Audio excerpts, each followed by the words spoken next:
Lucifer and the philosophy behind Satan, Lucifer. By High Priest Hooded Cobra 666. Kabbalah exposed. As we all know by now, we can call the essence of the universe, God, source energy, Akasha, ether, or as we see fit.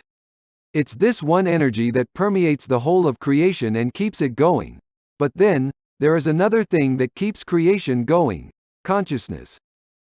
Lucifer, Satan represents this, and the channeling of the energy of the universe, at the same time.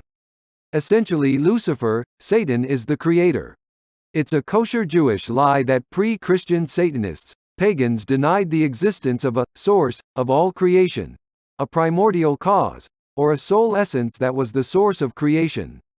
But they considered this useless, because this was unexpressed and latent in existence. In other words, without beings to express this, the universe is as useless as anything that never existed. Therefore, the created have a similar position to the creator force in this sense. However, what they all believed is that simply, this is an eternal concept and cannot be expressed. For this, the gods are needed.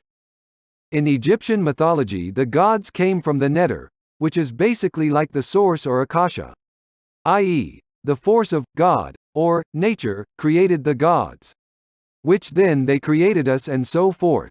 Learning to understand this concept and one's position in this infinity was central and fundamental thinking. Spiritual Satanism or Satan never denied this either. As this something real. The second title for Satan is Lucifer. Now Lucifer breaks down in two.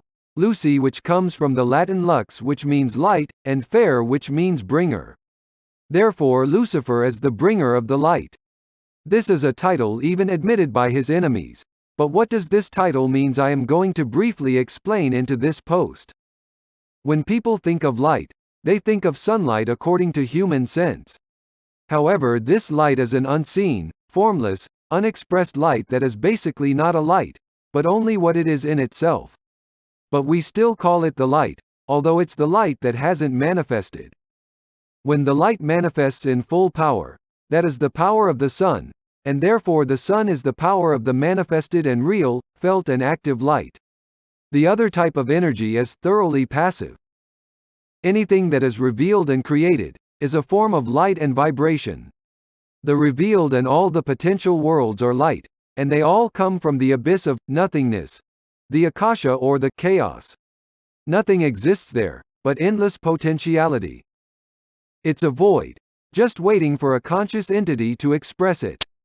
Without a conscious entity or a teacher, which is what Satan, Lucifer is, this light would remain unexpressed and all living entities would never figure this out, as thus remaining ignorant. The person who does this process of enlightening is called a god, and this is exactly what Lucifer is and what his role is in creation.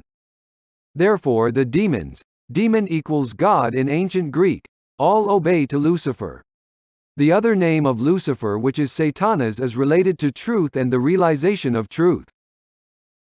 Lucifer is even admitted by his enemies to be the angel that was closest to God, i.e., the formless light or the Neter, or the Akasha or chaos, you name it, and he was the creator and the transferer of the light, i.e., the creator manifested. He has the same position in the Yazidis, who honor him above God. Simply because God is neither a kike named Jehovah, and it's neither a form that needs worship or to be followed, as on its own it leads nowhere. Sat means true, and means God, and as in the Jewish Kabbalah in Hebrew, which is concealed to hide from the masses, means boundless light.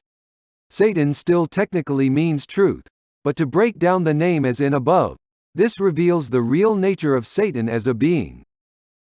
The Jews removed the as from the name of Satanas to show their wish to cast him down from his position. This deals with who Satan is as a being in the universe, or more accurately, the ET behind the title.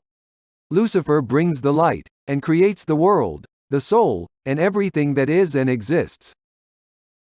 Without Lucifer, the active creator, a manifest creation cannot be, and God remains a useless potentiality in the middle of nowhere. As thus the perverted statement of Lucifer being the favorite angel of God. This shows that this being behind the title has reached a state of equality with this force, which is what the Godhead is. The light he brings from the highest source of creation, the creative source par excellence, the depth of depths, the one God, that so many idiots gloat about, which is the chaos, or the light. Indeed, there is no way to accurately explain what this is because then we start to define it. Additionally, as all of us know, Satan leads man to understand the Godhead and become a partaker in this divine creation. Because indeed Satan, Lucifer is God, and in the infinite universe, there can be infinite gods. Therefore Satan, Lucifer, is not afraid of us, scorns us, or puts us down. Why should he?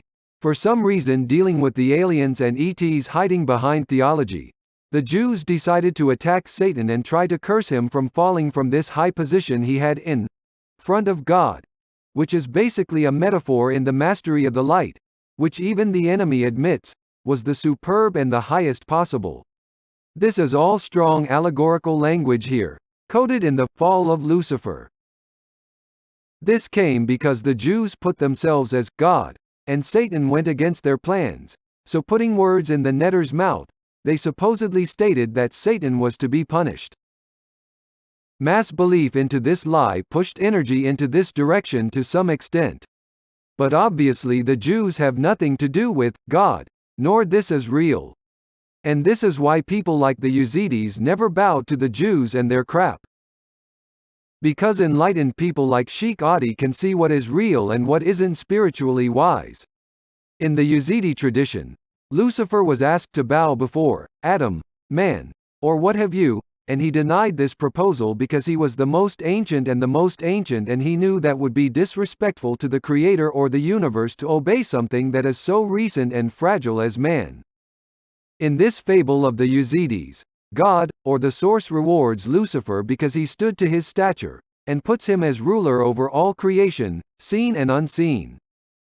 Lucifer, Satan, is basically the conduit from which the infinite unexpressed light gets an expression into existence. Rightfully so. Some people take this and say that Satan is the creator god of the universe, but this is allegorical. Satan is one with this force and there is no division, and consequently comes the statement of Satan being everywhere and anywhere, which many people took and named him as a force later. This is the future of advanced entities who ascend spiritually on these higher levels, to reach this state. And as always it's Satan that leads to God, and as God. Deprogramming from Jewish lies that are off base and extremely blasphemous is a necessity for all Gentiles who seek to rise into a higher spiritual level. All of the above should show who Satan is, and who we are as a result by calling ourselves spiritual Satanists, which is to strive towards the highest spiritual awareness and objective. High Priest Hooded Cobra 666